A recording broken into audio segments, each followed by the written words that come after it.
రోజున క్రైస్తవ జీవితం ఎలా ఉంది, ఒక విశ్వాసి ఎలా ఉన్నాడు, విశ్వాస జీవితం ఎలా ఉంది? దేవుడు మనల్ని రక్షించింది జస్ట్ ఒక ఓవర్ నైట్ ఎక్స్పీరియన్స్ కొరకు కాదు.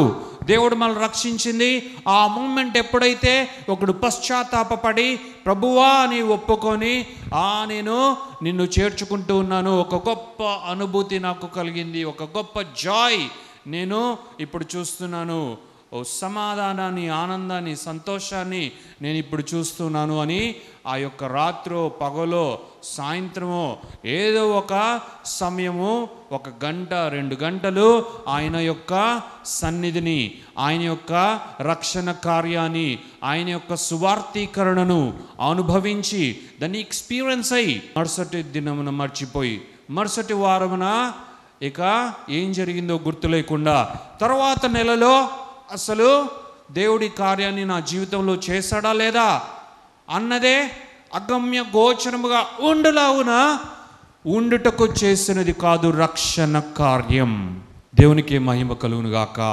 ఒకసారి దేవుని ప్రేమను మిక్కిలిగా మనము అనుభవించి దేవుని అత్యున్నతమైన వాత్సల్యమును మనం పొంది దేవుని యొక్క సహవాసాన్ని అనుభవించి కొంతకాలము గడిచిన తర్వాత అసలు నాకేం అనిపించట్లేదే, ఆ టైంలో ఏం జరిగిందో నాకు పెద్దగా గుర్తు రావట్లేదు అనేటువంటి విషయము కాదు రక్షణ ప్రస్థానం. దేవునికి మహిమ కలుగునుగాక.